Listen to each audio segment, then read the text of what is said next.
welcome to episode 165 of the PowerScore LSAT podcast. I'm Dave Kaloran in Napa Valley. And this is Jon Denning in Los Angeles. Jon, it's the February 2025 LSAT recap. Yes, Are you hyped about it? Oh man, I couldn't be more excited.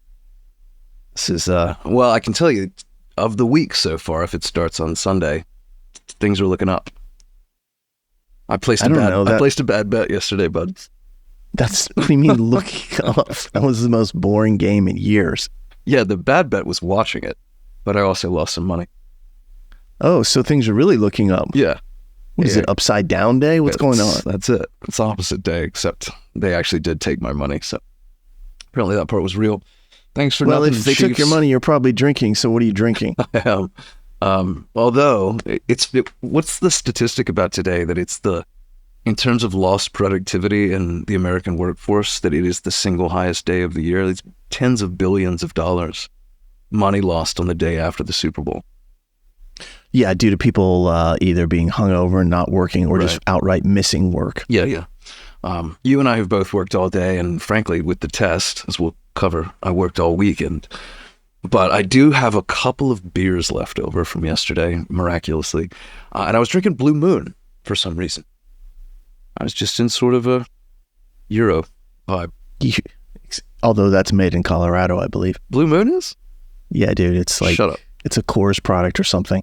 But anytime I think of wheat beer, I think of Holland. And anytime I think of football, I pray for Europe. So there you go. Which is not unreasonable, because that's where I first really became acquainted with kind of like the white beer or wheat beer that they have. Mm-hmm. That was Hoegaarden, which is my favorite beer of all time. I haven't had one recently. I need to go out and get them. Been drinking a lot of Modelo. I think you were solely responsible for the availability of Hoegaarden on the island of Hilton Head at one point. I think you imported so many pallets of America. I think you imported personally so many pallets of Hoegaarden that people started to actually stock it. Between Red Bull and that, I've had some kind of like influences on availability of various products in certain locales. I do remember that. But no Hoegaarden for me. It was Blue Moon. What about you?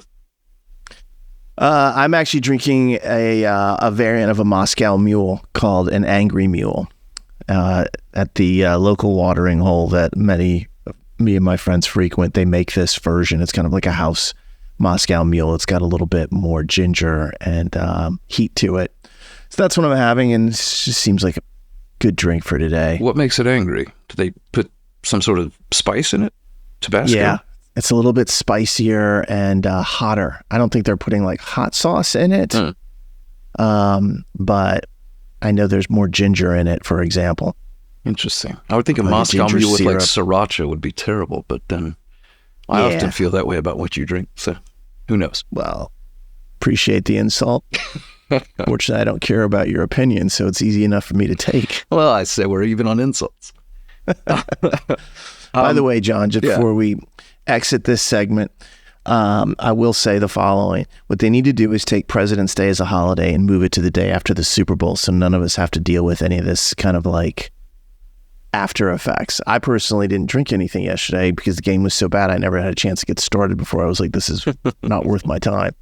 So I feel great today, but honestly, why not put a holiday right here? And there is one that's close by that no one, let's be honest, really cares about. So we could move that over here pretty effectively and solve all sorts of problems. I love it. I know that you're not the first to suggest this, but you're my favorite too. And if a whole lot of people get real cool about some stuff, you could run for office. That and daylight savings, I'm already halfway there. Anyway. Man of the people. It was pretty easy, at least at this point. I was thinking back on the history of this podcast, and the music that we pick is just something of an affectation almost. And I was trying to split the responsibility for who's done this into actual proportionality. I would guess you've picked about 80% of the music. Maybe higher. It's very rare that I contribute anything, but every once in a while, the choice is so obvious that I can contribute. This isn't your choice, though. The test chose it for us, really. See, so what I would say is it's probably more like 80% me, 10% circumstance, like when we do the State of the Union, and you have like, this is the most popular song of the year, or something like this where a song actually is relevant to the LSAT, and then the rest of the 10% is you. Yeah. All right. Well, thunder stolen. Thanks, buddy. I am the one who typed it. But illusions aside. Now you better tell the people what it is. Yeah, well, there was a passage that a lot of people listening to this will have had, and they'll probably have already guessed where we're going. But if you're going to get a reading comp section with a passage about the group Outkast, then it's pretty much a guarantee you need to pick a song by Outkast. And so we have, I would guess their most popular song. It's a song called Hey Ya. And if you haven't heard it, where have you been? You've heard Remember, it. this song is not recent, John. So true. if someone hasn't heard it, I actually don't think that's an appropriate question. It'd be more like, your parents didn't play it for you? That's fair. You not go to middle school. There Was was middle school not cool? There was a competing song that I tried to squeeze in here, and I think you vetoed it, which was by a semi-buddy of mine, a really talented Irish musician, guy named Foy Vance. And it's a song called Noam Chomsky is a Soft Revolution. I much prefer it to Outkast, if I'm honest. And as you will see as we get into some of the reading comp discussion, there was also a passage about Noam Chomsky. So, And I think that would have been a good choice if Outkast, the band, hadn't been referenced. Yeah. Noam Chomsky was more of a stretch, I'll put it that way. I hear you. But he is a soft revolution. You're just trying to work your friends into the podcast. Well, friends, no, I can't Sick of claim it. that much. Just I'm a fan, capital F, and a friend, lowercase. I don't know what that means. Don't worry about it. All right, let's move on. All right. Let's talk about the LSAT world. And interestingly enough, as we're recording this, just a few hours ago, one development arose, which was that LSAC announced a number of test dates into the future. Before today, we wouldn't have known anything detail-wise about any tests beyond June of this year. But now we have them into early 2026. I'm not going to go that far. I'll spare people that. But let me just talk about the next 6 tests that are coming up. In other words, I'm just going to cover the calendar of 2025. Fair? Yep. Some of these people will know. Others, this is, like I said, breaking news of sorts. So the next test coming up, we get March off, which is lovely. But April, the registration deadline for that is coming. It is Thursday, February 27th. The test dates for that, 3 days, the 10th, 11th, and 12th of April. And now I'm going to get into a personal piece of aggravation. The score release for the April test is Wednesday, April 30th. The registration deadline for the test after that, which is in June, is Tuesday, February 22nd. In other words, if you take April and are on the fence about June, you have to register for June before you'll know your April score. That sucks. I wonder if they'll adjust that. They've been known to do that occasionally. Man. Yeah, we've seen them move this stuff around.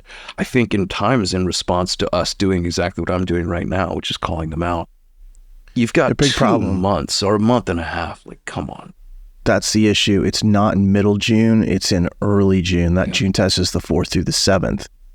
So they might feel like we need a certain run up to make this all happen from a scheduling standpoint. 6 weeks of registration? Yeah, dude. Exactly. Okay, I don't care about their administrative excuses. Just get the job done. Allow score release to happen on a test that's 2 months later, and allow registration to be open all the way until the day after the score release from April. Yeah, you can do it. Honestly, do it. April's got 30, right? So do it on May 1st, Thursday. Make that the deadline. At least then people could register for June knowing they need to. Or avoid it, frankly, and save the not money. speculatively. There you go. So that June test is going to run, we're back into the 4-day thing now. It's going to run Wednesday through Saturday, June 4th through 7th, as you mentioned early in the month. Scores come out on my little sister's birthday, which is Wednesday, June 25th. It's also how I remember the day Michael Jackson died. And Farrah Fawcett. That one hurts. She's very good luck, my sister. And we just got 4 more tests for the remainder of 2025, August, September, October, November. So it's going to look a lot like last year did in terms of months. Here are those dates very quickly. I'm not even going to get into registration deadlines because you've got months for this. But August is going to be a 4-day test, 6th, 7th, 8th, and 9th of August. You'll get your score on August 27th. September, another 4-day test, September 3rd, 4th, 5th, and 6th. And all of these should be Wednesday through Saturday so far. You'll get your score for that on September 24th. October's a bit weird, and I'll explain why. We've seen this before, so it's at least not novel. October's test window is going to be October 3rd through the 7th. However, there will be no tests offered on October 5th. So you have the 3rd and the 4th, a break, the 6th and the 7th. So I hate that in particular, because that's really 5 days that we're kind of held captive by this day. Mm-hmm. You get your score back for that on October 24th, and then finally the last test of the year will be in November 4 days, 5th, 6th, 7th, and 8th. You get your score on the 26th, which is a Wednesday, I think the day before Thanksgiving. Happy holidays. Yes, some people have something to be thankful for. I'll probably just and that October break is due to a holiday as well. But the thing you notice about all those tests from August to November is they're all very early in the month. Mm-hmm. The 6th, the 3rd, the 5th, they're all the starting dates. If you go into 2026, I'm not going to read out the dates because I don't want to be... you don't want me to fall asleep? I don't want to. Right. I don't want to. The tests next year in 2026 are January, February, April, and June. So if you're thinking about the LSAT schedule, it's identical to what we just saw in this past cycle. So 2024 to 2025 is the same as what 2025 to 2026 is going to be from a month standpoint. Yeah. Easy enough to think about it. They've settled into this pattern now. They bounced around a few years ago with adding a few extra tests, and I think they're going to keep this for a while. If we lose a test at any point, it'll be February. Yeah. But I think the schools have gotten used to this kind of like late release of scores. There were, obviously when those come out, there'll be some people who change their positioning in the pool, and the schools will wait for that. So maybe they won't do away with February, even though it is the smallest of all the tests now on a yearly basis. Okay. The last thing I'll say, John, is if I thought some people might not know Outcast, I wonder how many people actually do know who Farrah Fawcett is at this point. Oh, interesting. It would never even occur to me that Farrah Fawcett wouldn't be like a known celebrity. It's been a long time since she's been famous. Well, yeah. Pre-internet for sure. No. Yeah, dude. Well, I've certainly used the internet to find out more about her. You're getting old. Charlie's Angels, baby. Everybody knows that. Charlie's Angels, was she married to Ryan O'Neal too? Oh, now we're really both dating ourselves. I believe so. Yeah. You went to high school with her, right? What do you mean I dated her? That's right. All these are lies. I might have had a poster over on my wall at some point. You go. Well, there's one very famous poster that I can't specify the details of, but yeah, Farrah was she was wearing a bikini. That's very... the one. Yeah. In any event. Shall we move on? That would have never occurred to me, but man, I guess we are getting kind of old. What I was going to make another point to, and slightly more salient to people listening to this, probably, is that the deadlines for registering for these tests that they've just now announced are also the deadlines for requesting accommodations. And I've gotten so many questions the past 2 tests, January and February, about accommodations that I feel almost obligated to say something like, if you're considering doing it, you can't just request these like the night before. You have to submit accommodation requests along with the registration itself by the deadline. So if accommodations are something you're considering pursuing, that's something you need to keep in mind. Yeah, and let me point this out, at least for the tests that are August and beyond. They may have given us the dates. They will not allow you to start registering for those tests until May. Yeah. So it will be sometime in May when they release that availability. So if you're like, hey, I want to go register right now for August, I know I'm taking it. You cannot. You have to wait until May. One of these days, they'll actually fix that system. Stupid. But I imagine it's going to take a while. John, if you are taking one of those tests, we run a series of free seminars fairly consistently. There are a few coming up here to help out. Obviously, they don't cost anything. You can just register and go watch them. You can also watch the recording of them thereafter. There's one on February 19th about logical reasoning, the common flaws therein. That's a good one. There's another one on March 5th about basic conditional reasoning, and one on March 19th about advanced conditional reasoning. And I got a question yesterday and also earlier this week. Are we going to do a crystal ball for the April and June LSATs? And of course, my first thought was, no, I don't want to because I'm lazy. But the answer is not, in fact, no. The answer is yes. There will be a crystal ball for April, and then I'm almost certain we'll have the time to update it for June and do a mini ball for that. We'll probably announce that in the next 10, 12 days. Right now, we're finishing up some kind of changes to the logical reasoning and reading comprehension Bibles, getting through the score release, and obviously discussing this test, kind of taking our time. But we'll figure out a date somewhat soon. And that'll probably be, I would think, in March some point. Yeah, I would imagine so. It's very hard, to Dave's credit, to motivate for a thing that takes a lot of work a month away when you're still kind of in the aftermath of a test week, which is, of course, where we are. So some seminars coming. A crystal ball will be available for April and June, and probably, as he says, an update for June specifically. We just don't know exactly when. Stay tuned.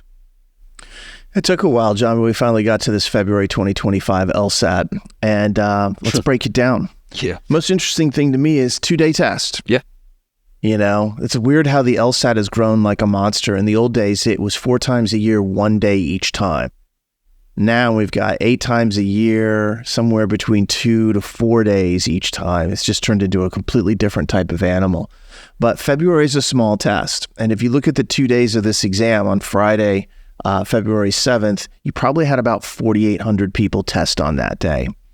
And then on Saturday, the 8th, you had about 1,500 more. You had about 6,300. So you had just over 11,000 people who would test for this. LSAC would tell you that, yes, it may be small, but that's actually 9% more test takers than the prior February. Yeah, so last year was right around 10,000. But of course, January last month was more than twice this many. So it all depends on what point of comparison you pick. Yeah. Now, this test isn't entirely done. What's happened is the main administration has been used up and taken care of, but there is still a makeup exam day, which I think is on Tuesday, the 18th. Seems right. Yeah. So what we talk about here from a content standpoint should not be what you see if you take the makeup test. So if you're thinking, I can kind of figure out what's going on, that's typically not how it works. They usually use an entirely new test with entirely new sections that you haven't seen before. The good news is, even if you do take the makeup, and we're sorry that you had to, go through that, you'll still get your score at the same time as everybody else, which is February 26th, around 9 a.m. Eastern. Yeah. And of course, you mentioned the idea of a makeup test. They do that in particular for people who faced any sort of issues, whether technical or proctological. That's not the right way to say it. But it always does lead to the question of what kind of issues did we see? Because in the early days, at least, with some of these remote testing, there were clearly some systemic things that were problematic and widespread. And fortunately, they're far more missed than hit, but they do still happen. I didn't see anything that I would consider to be universal, but I did see, as always, a number of complaints where people got logged out, or proctors came in and didn't understand things, or people's accommodations weren't fully granted. There were a number of people who I know suffered. Fortunately, the makeup exists as something of a safety net.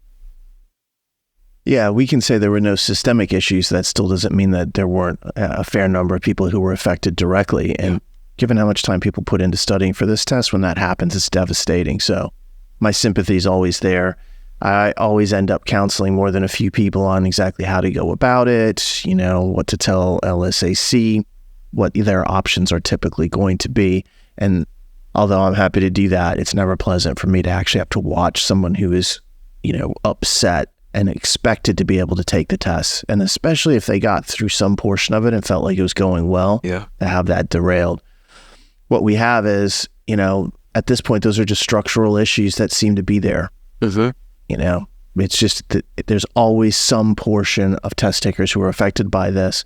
We're happy that there's no larger issue where the whole system goes down, because that has happened before, and that's even worse because so many people are affected. But it is something that is just, it's not going away, and it's quite obvious that there is no way for them to actually stop it from happening, whether it's a proctor doing something wrong, whether it's just a systemic thing that just stops you or you can't get in. These problems exist, and they seem to be permanently with us. Yeah, and in particular for people who test remotely versus at a test center, a physical location. I don't know the breakdown, but it's almost always the case that if you do have some sort of issue, it's because you're at home. versus that you've gone somewhere where there's a physical proctor you can actually, I don't know, negotiate with or something. Yeah, you and I have talked about this before. I would highly recommend that if you can stomach going to a center, go to a center. If you can't, you're just going to have to deal with it at home. But that's where the problems come up, and the fix isn't as fast as at a center because there are actually somebody there who can assist. Centers have their own issues at times, but home situations tend to, I think, have a higher percentage of problems than do the center test takers. I'm quite certain of the fact that it's riskier to test at home. I still would take the chance, but I'm also kind of a chance taker. Yeah, well, I'd rather test at home as well because I can control the environment almost perfectly, whereas I cannot do that at a test center. But we've talked about that before. Let's not go ahead through it. We don't need to dwell. Speaking of something we've talked about before, I'm getting kind of thirsty over here, Dave. Do you want to just do a monologue for a second? Why don't you drink a whole 6-pack while I go through this? Because I didn't go through it in January and I felt great about it, but I think I should go through a little bit more of it this time. This is a series of like reminders, disclaimers, what have you about the process of what we're doing, where we talk about public test content. We disclose what's real and what's not. And then ultimately we make predictions about test scales. And the first one is always the same as the last one, which is all that we ask is that you do not summarize this online. There's too much nuance to this. It's too easy to get it mixed up. We want people to hear what we said directly. The podcast is free. I don't care if you send people to the exact timestamp where we talk about their section, but we'd prefer that than have it summarized online. One reminder I'll also give is that, especially in larger tests, section order doesn't mean you had the same test. In smaller tests, there's a higher likelihood that you did, but sections and orders typically switch in and out all day. It is not like it used to be where everybody got the same test. That doesn't happen anymore. You can get the same test as your friend, but you can also get an entirely different test as your friend. When we talk about all this information, we just talk about the generalities and topics. We don't talk about specific answers or solutions. And we, as you can tell, wait until the main testing days are over before we disclose this information. And as always, we talk about what we've heard and we know we can confirm. If you go through this and listen to it and you say, I didn't hear my section, well, part of the reason is we didn't hear from you. We can usually hear from people and they'll tell us a couple questions and we can find their section pretty quickly from our archive of past tests. But if we don't hear from you, we won't know that it's actually part of it. There's no way for us to have tentacles out in so many places just on our own. We need feedback from the community to make sure that we have the right sections, or at least that a section was in use for some test takers. And as we'll see today, some sections were used more, some sections we think weren't used very much at all. We'll still cover them. Also, when we talk about difficulty, especially in the scaling, just keep in mind that the LSAT, when you take it for real, almost always feels worse than when you take a practice test or a prep test at home. Just not the same experience. And there's a negativity bias that kind of creeps into your recollections when you take a real LSAT because the pressure is on. You know that it counts. It makes everything feel a lot darker and gloomier. So when we then later on talk about whether something is easier or harder, keep in mind we're not saying easy as in, oh, it's child's play. All of this is difficult. It's just relative degrees of difficulty. So if we say it's easier, we mean it's still hard, but it's on the easier side of hard, not that it is overall just easy. Keep in mind also that the test makers are attempting to confuse you by placing the same topics in multiple sections. We've seen this so many times. There's probably 50 examples. So sometimes if you're listening to a discussion of the section, realize that just because we mention one topic that you hear and you think, hey, I know that one, that doesn't mean that it's your section. Make sure you listen to all of the topics in that section. Yeah. Let me, Dave, I had never interrupt you during this, but this is unprecedented. I know. Well, I ran out of beer, which is also unprecedented. Well, you drank that whole 6-pack already? Not 6-pack now. I've made a terrible miscalculation. Give me one. I only brought one down, so there's more upstairs, but I'm... Fool, what were you thinking? I know. We may have to do this with one intermission or something. But what I was going to say is the same topic and the same content are not the same thing. So your content will be specific to your section, and that will always be consistent. But the topicality of things, juries or dinosaurs or something, they do like to duplicate that. So that's what Dave means when he was saying that. Yeah, it won't be the same exact question. Exactly. It'll be the same topic. Yeah, which is, of course, inherently confusing and intentional. Yeah, an RC passage on Nigeria might address one aspect of Nigeria and then another one. on Nigeria would address a different aspect. That's a real example from the past. So they did that on the same test, and you're like, they're trying to confuse you so people don't say, oh, I had the Nigeria passage. Yeah, but which one did you have? Yeah. Sorry. Back to it. Yeah, obviously, when we have this level of knowledge about what they're doing inside the sections, this informs our estimations of what's real and experimental. And one of the assumptions that we make is that if something has been used and been scored previously, that it typically will be scored again in the future. So far, we haven't been wrong about that, and we're able to do a very good job of identifying real and experimental sections. If anything, if we ever miss anything, it's we didn't realize there was a section in use that was scored because we didn't get enough reports on it during the test or in the immediate aftermath. But we've never said, hey, this is real and it turned out not to be, or that this was, experimental. And I think that's an important thing. Exactly. All right. Last thing, same as the first. All we ask is you don't summarize this online. And with that, Jon, away we go. Here we are. This will, despite our meanderings to get to this point, this will probably be the shortest test recap we've ever done, because there was, and February is sort of unique every time, there was very little content that was actually in use. And I'll start with reading comp, and then we'll talk about logical reasoning. But as always, I think the ultimate preface to this is a self-analysis of how we did in the crystal ball, which was pre-January, but obviously geared towards both tests. And I'm going to actually kind of comment in here. Interestingly enough, we did that January, February crystal ball. Yeah. Got so much of January right. There was very little left for February, and we're like, you know what? February is just hard to predict. Yeah. If anything, go back, use the January, February one, study any of the RC topics that were on that. We just don't know if it's going to show up or not. Our confidence level isn't that great. So that's kind of like the framework. We didn't do a special February mini ball due to the uncertainty. So with that kind of contextual background, what happened? I think that's useful. And in fact, I can even quantify it a little bit, which is this was the 34th test, at least that I have data on us predicting. We might have been, I don't know, anticipating things before that, but the formalized 34th test with crystal balls or mini balls, we've gotten 32 now out of those 34 right. The only two that stand as exceptions have been February tests, which I think led to some of our ambivalence or hesitation or reluctance maybe to try to get too much more specific, especially because January took so many things off the map. However, in a somewhat maybe surprising, and we've just rehashed our February concerns a bit so people will understand why I say surprising, we got this one right too. If you watch that January, February crystal ball, you will have seen or heard the majority of the content that was just tested over the past several days.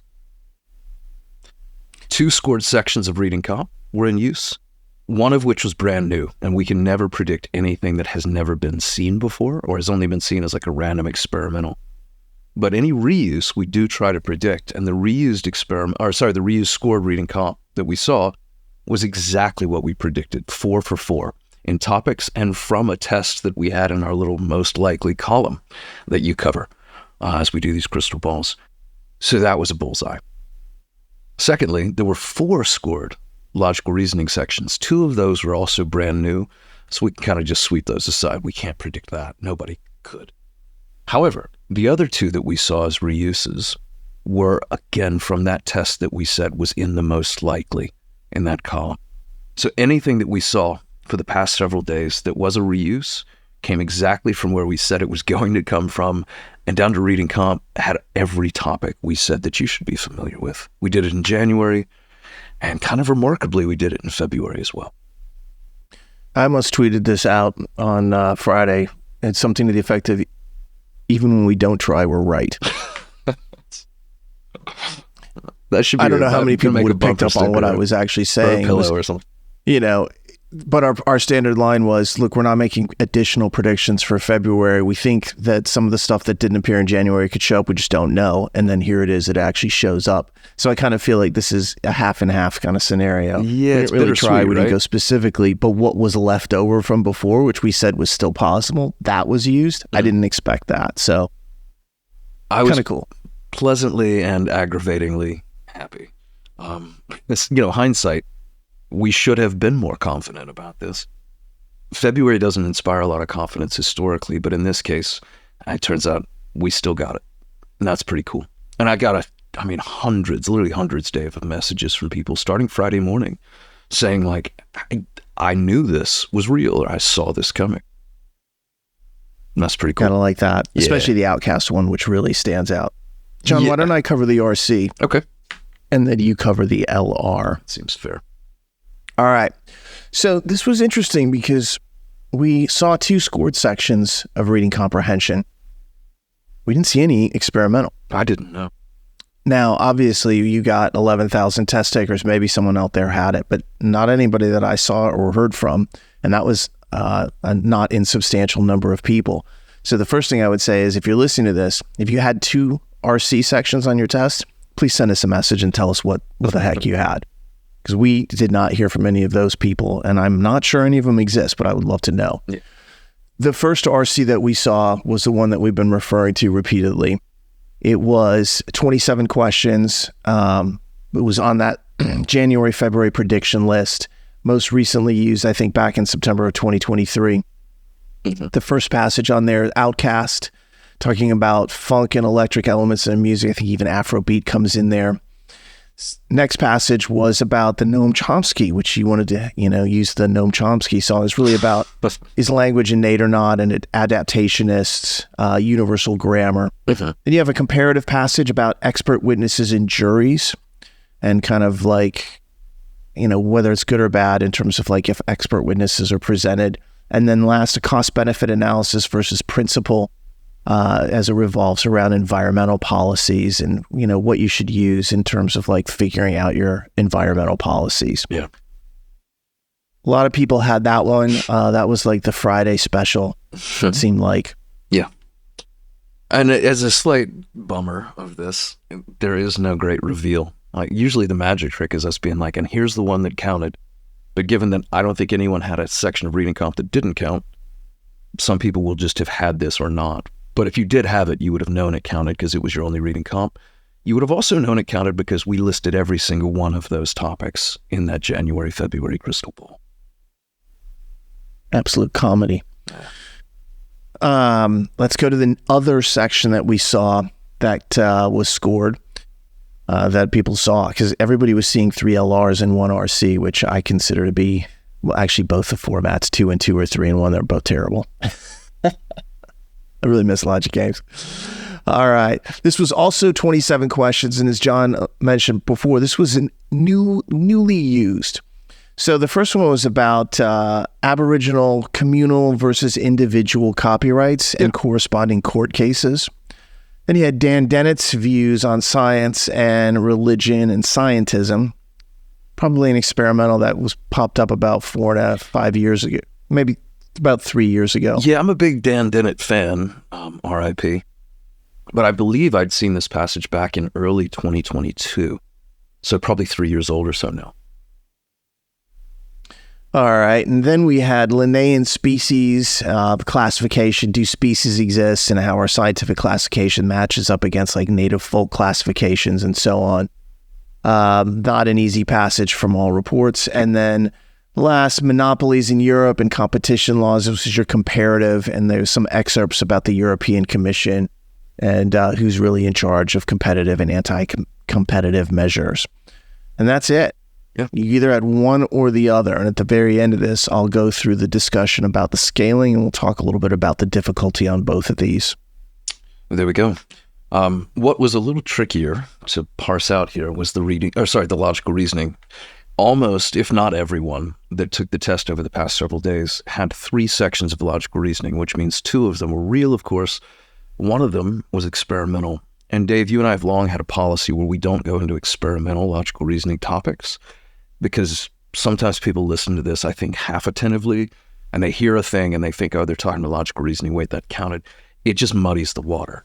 So what I'm going to focus on as I go through logical reasoning here is only the content that we are confident was used as a scored section. And I'm not going to give all 25, 26 questions. That would be distressingly long.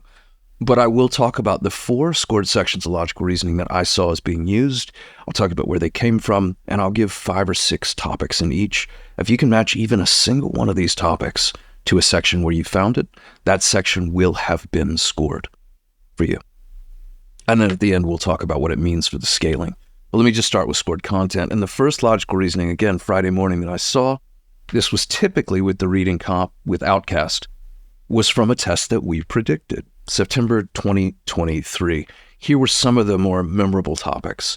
One was about babies and sparkling or shiny water, how to find clean water.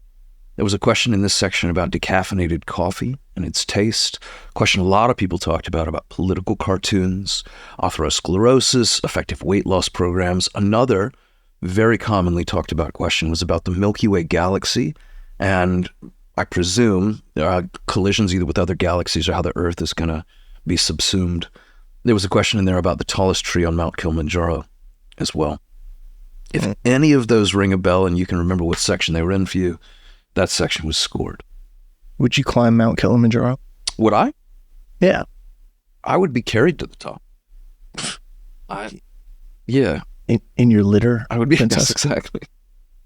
Some sort of baby born with just me hanging off a dude. Yeah, sure. I'm sure the view's have some great, interest but I don't have to in climb that it. trip. Talk to me do it. afterwards. Yeah, talk to me afterwards. Let's do a podcast from the tallest tree. That's a different experience. I would do that. Would you climb Everest? No, Yeah. I'm not stupid. Well, you walk up Mount Kilimanjaro, you die on Everest. That's There's a a good big point. difference between the two. That's a good point. I'm fascinated by people who climb mountains and guys like Alex Honnold who do this stuff, and I also have zero interest in doing it myself. Yeah, I like heights. They don't scare me at all. I've jumped out of helicopters and planes and done all sorts of maniac things, but none of that thrill-seeking, especially the Alex Honnold thing, the free solo stuff, that doesn't appeal to me in the least. He's probably the world's greatest athlete, but hardly anyone knows who he is. There's a solid debate to be made for it, for sure. Regardless, that was one section of logical reasoning that we saw probably in most frequent use. Certainly on Friday it was. And again, from a test that we said you should be on the lookout for. So that was good news. There was another section from that predicted test, and this, I think, was the least used that I saw. So I'll only cover a few topics from this. But I did hear a couple confirmed reports from people who got this section as well. It's also from, most recently, September 2023. However, it's been used a lot of times prior. The original usage for what I'm about to describe to you came from February of 2018, but we've seen it in June 21, we've seen it in October 22, and somewhat annoyingly, I heard from, I'm doing very hard air quotes here, some experts saying that the logical reasoning, midday Friday, the logical reasoning that was on this test was unlike anything that had been seen before. And I could literally look at the logical reasoning in use at that minute and say, but we have seen it before. I can even tell you the day of its origins. This was the 5th time we'd seen the section I'm about to describe, and at least the 2nd we saw the one about the Milky Way and Kilimanjaro and babies and sparkling water. So to hear people, and I'm not naming names, but to hear people publicly proclaim that this was unprecedented or this was so novel and unique, and frankly, they did it with this air of fear tactoring, I think, it felt really... Fear tactic. Yeah, it felt like, how do I get a click on this? I say that this is crazy, you won't believe... But it wasn't crazy, and it wasn't new, and it wasn't unique. It's all been seen before. It's not even recent. Yeah. Yeah, some of this is 6 years old, 7 years old, as I'm about to outline. It's ridiculous. It goes back a ways at this point. You can go back to, say, February 2018 and see the use of this. So don't tell me that all of a sudden the LSAT's changed. We know what has been appearing. We've talked about that, questions that have a little bit more of a logic games basis. But you and I have talked about that repeatedly on this podcast. And that is a more subtle change. It's not a complete sea change. When I saw this getting posted on Friday afternoon, in a moment of a rare non-diplomacy, I actually made some comments about it. And it was like, I think the word I used was flagrantly false. I think that is the word you used. Yeah. Happily, I was right. Here is another scored section of logical reasoning, and this is the one that we've just been referring to as being used many times from a predicted test, however. It had topics about drug testing for banned substances in bicycle Cyclists. racing, in Europe, Vitamin B6 in elderly populations, it decreases, I think, as you age. There was a question, and this is probably the most recognizable one in the section, about foreign speakers and how they use baby talk to talk to their babies, but they use different stylistic linguistics to talk to adults, and how babies learn and mirror that language. This, Dave, is also, to me, a very good example of how, when you were referring before, LSAT likes to try to blur things with similar topics. There was another question in a different section, also scored, about parents communicating with babies, specifically about mothers sticking their tongue out and the baby would make the same face back. Different question, different section. I'll get to it. But that's a really good example of how similar these things can sound, because if you were just like, oh, parents and babies communicating, you wouldn't know which section you were talking about. And then finally, a question here that a lot of people looked or saw as well about foreshock and earthquakes. So precursor earthquakes. One of my least favorite topics living in California. Yeah, I know that one hits close to home, literally. So there you go. Those were the two repeated reused sections of logical reasoning that we saw, both from that September 23 test that we predicted was going to come up. There were also two real sections of logical reasoning that were brand new, or at least didn't have any scored history to them. Let me run through some of those topics as well. There was one about sea turtles and the weather temperature and water temperature. Question I'd love to see about King Richard III in Shakespeare. And there was one about superheroes and the morality, their behavior essentially. Therapists or psychologists adhering to confidentiality agreements and rights. A question I saw get talked about a lot. One of the toughest questions was about Earth's molten core and being able to use, I think, the age of the Earth with cooling rates. And then finally, a question in this same section about animal stress reduction and monitoring that. I heard a lot of people say that was the hardest question on their entire test. Tricky. If any of those ring a bell, that section was real for you. And there was one final scored section that we heard about. And I'm going to start with a topic that I think will make you a hell of a lot happier than the earthquake stuff, which is there was a question about wine tasters and tastings, the difference in amateurs versus professionals. Which I think if, honestly, this podcast had a subheading, we could do worse. Me, the amateur, you, the professional. I don't know if I'm professional. The weird thing is that wine tasting is something that you can actually learn to be better at. Yeah. Just strange. Like there's actually, the super somms have a memory of the taste. They've proven this to be the case. And it's like, it also helps if you're like a super taster. I'm not. Meaning I don't have the super tasters have more taste buds than the non-super tasters. So they actually can get more variation. But I'm really good at thinking I like that and not so good at being like, yes, that's a hint of granite and flint, a bit of leather saddle, and perhaps some blueberry. Can't do that as well. I do that a little bit. Yeah, and I'm more like, tastes red. So yeah, there we are. A lot of them do. You'd think with all the experience I have around just chugging wine, I've developed some sort of palate. There's your problem right there. Chugging is not actually tasting. All right. Well, talk to me next week. Wine tasters, amateurs, and professionals was a real topic on a real question in a real section. Some other questions in that section were the following. One that was maybe the most talked about of all, which was dinosaurs swallowing stones, gastroliths, I think is the technical term for their gizzards. And then fossilized, they found smooth stones near the bodies. Birds do this. Dinosaurs, obviously, the precursor to birds. Pianists and musicians learning skills implicitly and how those skills tend to stick or become more durable. Another question a lot of people saw was about cars that were unlocked but had the keys in the ignition getting stolen. I'm trying to think of a scenario where that would be rational. Pueblo, Bonito or Bueno culture, trading relations with jars of chocolate, cacao, as it was called. And then there was one near and dear to my heart because I'm sure it had to do with Darwin's beagle voyage to the Galapagos, where he failed to recognize that the finch's beaks on the different islands represented a breakthrough in evolutionary transition, but a causal mechanism for increasing speciation is what that was about.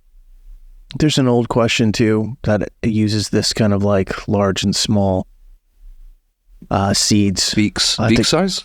Yeah, I'll have to go find it. It's not, I don't recall it being beak size, but it was large and small seeds. It's way, like we're talking about into the dark ages of the LSAT. Got it. Yeah, I think you actually mentioned that to me maybe on Saturday. We were like, is this the same? And it wasn't. It's not that this is the same, but it's like a really interesting kind of parallel. I'd love to see. I got to go back and look at that question. It's been a long time since I saw it. Yeah, well, this is about beak size, speciation. I think this section also had the one I was referring to earlier about the mothers sticking their tongue out to babies. So that should have been a part of that set as well. And guys, that's it. It seems like we've elongated what should have been a much shorter episode, Jon. Well, I mean, when have I ever been guilty of that? We probably could have done this. Start talking about something that's not the LSAT and make it all interesting all the time. Please. All right. Let's talk about the possible scoring scale and how it would look like for the various versions of this test. All right, so what we're going to try to do is we're going to talk through each of the sections and we're going to take a look at how we think it might affect the scaling for the exam. And when we talk about the scaling, we really focus on upper level difficulty, specifically 170. And we start off from a point of thinking that you can usually miss about 7 questions to get a 170, and then we adjust it. And sometimes we don't adjust it, depending upon the difficulty of the section. So if something's a little bit harder than average, we'll start moving the scale. And I'll talk a little bit more about that when we actually get to it. One reminder, though, when we say -7 or -8 or -9, that's the number of questions that you can miss to get a 170. In our estimations of difficulty, we are typically more on the conservative side. So if we're not sure if it's truly difficult or it's more towards the middle, maybe we'll go in towards the more in the middle side, simply to have safer outcomes on the back end of this. So let's start with the RC. There's that first section about outcasts, Chomsky, expert witnesses, and cost-benefit analysis. When we've talked about this before, what we've done is we've called this a 0.5 section. And we're going to continue to say that is the case with this. If somebody made an argument to me that this was 1, I wouldn't really argue with them. I'd be like, yeah, I totally get you. Yeah. The reason we're not saying it's a full-on 1 and we're saying it's a 0.5 is because, again, we're more conservative, and this one's a tough one to call. What does 0.5 mean? If you've never heard me talk about this before, it means that at the 170 level, it doesn't move your scale. It stays at 170. But as you move downwards, say 165, 160, what have you, that 0.5 means that you'd get an extra question that you could miss. So it loosens the scale as you go below 170, but even though there is a tough passage in here and tough questions, at the 170 level, you'd still be at missing 7. That same thing is going to happen for the other RC passage here about Aboriginal copyrights, Dennett science, species classification, and European monopolies. That is also, in our opinion, 0.5. I was kind of maybe leaning towards making this 0. But I think there's enough mixed feedback, especially from some of the people who are a little bit more LSAT knowledgeable that we work with, that I think we'll go ahead and go with a 0.5. Any objection, Jon? No, in fact, if anything, I think I was probably the sway point from going from 0 to a 0.5 in this. I'd be hard-pressed to think either one of these grants people a full question at 170, as you point out. But I do think that these are going to be a little more generous as you get further down in the scoring scale. And as you mentioned, if I had to put money on a whole number, 0 or 1, I'd probably go 1 for both. Now, granted, my history of betting in the last 24 hours has been absolute garbage. Mm-hmm. So I'm not putting money on anything for a bit. But I do think, if anything, our conservativeness here is the 0.5 part. Yeah, and what that means is, let's say you're scoring 155, and you're like, this section was hard. Yeah, that's what that means. It means, like, indeed, that it was. If you're scoring 175, you're not getting any bonus from having done this section. Sure, it has hard questions. Find me an RC section that doesn't have hard questions. So difficulty is built into this. Sometimes it's really easy for us to see this. Sometimes it's a little bit harder. Even with that second one, I'd say the first one, Jon, if we were to put it on whole numbers, I'd say the first one's 1 and the second one's 0. Interesting. But yeah, we just see it differently. That said, if you're talking about 170 only and up, you're still at -7 no matter what. And it's not going to change a whole heck of a lot unless you had one of the following 4 LR sections. So let's go through the first one. The one from September 23 about the clean water and the babies, the political cartoons, the Milky Way. Yep. We're going to say that has no effect. That's what we had predicted before with it. And so we're going to stick with that, the other passage about the Euro cycling testing, foreign speakers, baby talk, the vitamin B6 in the elderly. Jon, don't forget you're a B6. We're also going to say that stays at 0. This is a prior prediction with that. So if that was your test there with one of the RCs, you're looking at minus 7.5 ultimately. Let's go to the 2 new sections, or at least they had not previously been scored sections of LR. Start with the one about Richard III, Shakespeare, therapist confidentiality, the one about the Earth's molten core and the changing temperatures. Yes, sir. This one we think is on the harder side, and that it would actually move the scale by 1. Yeah. So if you were at 7, or really 7.5, you would now move to 8.5, meaning that at 170, it would be 8 questions that you could miss. Going down scale, you get an additional question down there. And then the last of the 4 scored LR, the dinosaurs swallowing those stones, the unlocked cars being stolen, Pueblo culture, and the cacao jars. That goes back to a more medium section. And that does not move the scale. That would be 0 as well. And as Jon said, that's it. Yeah. So a lot of, say, 7.5, 8.5 in there. Yeah, I know that's not the news that a lot of people were hoping to hear. Anytime we don't move things to at least a 9, I always get pushback. Remember, we're conservative. You have to use your experience, because Dave and I aren't allowed to take this test anymore. They won't let us near this thing. So we are doing all of this secondhand, but secondhand through literally hundreds, if not thousands of points of data and feedback and history in many cases. So we feel like we've got a good grip on it. I know some people were hoping to get a little bit more of a generous curve. I just don't see it much here. Yeah, I'd rather say I don't think there's a minus 7.5. I don't think there's a minus 9 anywhere in this. Look, I'd rather say it's 7.5, and then later on it turns out that it was 8. Yeah. You know, that typically will mean you get a slightly higher score as opposed to a slightly lower score. Obviously, we'll find out on Wednesday, February 26th at 9 a.m. when the scores come out. But find something out. Well, we'll find out how everybody did. Right, we'll find out scores. If you're wondering if you can actually track us on these predictions of scaling, unless they disclose some version of this at some point, which they occasionally do, then no, this is, it has to be left relegated to the realm of speculation. I will say, of the tests that you and I have made predictions of scales for that have come out, we've gotten all but 2 right, I think. And we have missed both of those by 1 point on the conservative side. So if we said minus 8, they were minus 9. If we said minus 7, they were minus 8. Everything else we've gotten to the number. So I like our odds here, but again, the conservativeness is important to keep in mind. Yeah, it used to be that we could actually check the predictions immediately when the tests came out, because they were releasing all the tests. And so we actually got a pretty good feel for it over years. And then post-pandemic, when they stopped releasing tests, they've released a few, and we've been able to check those when they came out, but they don't do it as much. So part of it is we are flying on a track record that in the past was pretty successful, and continues to be successful when we get a chance to check it. We just don't get the opportunity to check it as much. I would love to be able to check it constantly, like it was in the old days, because that allows for any kind of recalibration or course correction. Fortunately, we never fell off the course.